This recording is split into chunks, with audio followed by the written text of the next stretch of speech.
All right, so let's start out a couple of storylines. Lions are a Super Bowl team. Yes. But here's your problem. First time in your life, the Lions are being priced as such. I know. Over under 10.5, juiced heavy to the over minus 132. I mean, they won 12 a year ago. Plus 1,200 to win the Super Bowl, plus 130 to win the division. And here's where I sit. I don't want to get too cute. If you like your Lions, don't worry about the wins. Don't worry about the Super Bowl. Don't worry about any of that shit. You like them. You're confident you're going to get to 11 wins. Win this division plus 130. Why would I take minus 132? Go take your plus 130. Amen. Win the fucking division. Amen. Back-to-back division titles after not winning a division for 30 years. Now, I'm not doing that because I have a greater respect for the Packers than you. But I have no issues that if you believe the Lions are going to go 12-5, 11-6, buddy, all I'm trying to shepherd you towards is win the division, get your positive odds. Yeah, so here's the deal with the Lions. Elite young roster. You look at all these under 25 lists, even just top 100, regardless of age. They had 5 guys in the top 100. And I think there's another gear because they're a young team. So what I mean by that is Sewell's already an all-pro. I think he can get even better. St. Brown's an all-pro. Even if you think he's at his ceiling, I still throw in guys like Gibbs, Laporta, J-Mo, guys that could have even more of an impact this season offensively. Yeah. Best O-line in football, multiple all-pros. And I had my issues with Goff. He showed stuff in the playoffs this year. He was in control. He threw an accurate pass. He threw some critical third down conversions, red zone touchdowns. This team's poised to win a Super Bowl. The questions on this team reside on the other side of the ball. And I think there's a couple things worth highlighting. The defense gave up the most air yards in football a season ago. What did they do? Corner, first and second round in the draft. Carlton Davis trade. And Carlton Davis. Will they be great out of the box? I think that's unfair to expect of rookies. Will they round the corner in November and December?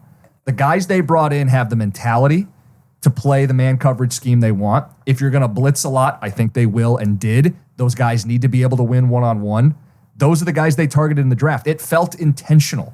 I'm admittedly nervous that you're going to have to blitz your way to a Super Bowl and rely on rookie corners. Yeah. But the ingredients are there. They've been building for this season. This is absolutely a team with a shot at the Super Bowl. I think it's worth playing plus 1,200 and absolutely playing them to win the division. What are their odds to just get to a Super Bowl? Win the NFC? Yeah. I'm going to look it up, but I'm going to guess 600. See, I'm more comfortable with that, to be honest. Because the Chiefs still exist? Just because if you get to the Super Bowl, there's never a Super Bowl where you're going to be laying 7, 8, 10 points. If you like your team, you have an opportunity to double right back down with the money you just won, and you roll it right into money line, win Super Bowl, go. I don't think you need to take the plus 1,200. Okay, so I'll pull up to win the NFC. Yeah, I'm not derailing you. I love where your head is at. No, but I'm saying sprinkle. I'm not saying full units to win the Super Bowl. Oh, bullshit. They're your team. You got to go full units. All right, here we go. To make the Super Bowl. Okay. Plus 550. Keep in mind, they were well on their way a year ago. I'm saying. Up 17 points on the road. You do, listen. Jim, so do division and to win the NFC. I think that's it. Or what are they to make the playoffs?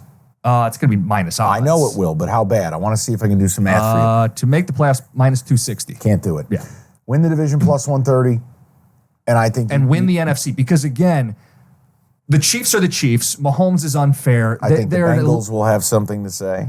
But in the NFC, it's, to me, the big three are the Lions, the Eagles, and the Niners. And I worry about the Niners. Are they a year late? They've had multiple cracks at this. They're getting a little older. The O-line's not as good as the Eagles or the Lions. I'm also setting up a hedge for you. That NFC title game, if you're favored, you can bet the other side. Take the dog with the points. Yeah. If you're not favored, who cares? You can go grab the points, double back. You have your ticket sitting at plus 550, ride it out, and then when you get to the Super Bowl, you will have already cashed. Yeah. And you can roll right back in. Do you agree with me that that's the big three atop the NFC? The Niners, Eagles, and Lions. No. We'll get to the Packers in a second. Well, I know you. Team I want to get to. Before we do, last note on the Lions. Mentality. Okay? This is uncharted territory for me as a fan. Many of our listeners were based out of Detroit. There are some people who would say letdown factor because they came so close. Not with Campbell. I disagree because of what you said. I think he is going to guard against a letdown. He's a master motivator. The schedule is littered with games in Dallas, which is a revenge game, at San Francisco, which is a revenge game. They lost to the Packers on Thanksgiving. They won't forget about it. The Bears split, nearly took 2 last year. I think this team is as hungry as they've ever been. I think they're as motivated as they've ever been. I think it's the opposite of a letdown. I think it's a big spot for them to bounce up. I like that there's 13 games indoors. Huge. The only real outdoor game they play is the Bears in December. Yeah. So let me get to the Pack. Okay. You're right about everything you say. You've said it all. You've done it all. But I need you to bet them to win the division, and I need you to bet them to win the NFC. I like both I think plays. you owe it to yourself. I will.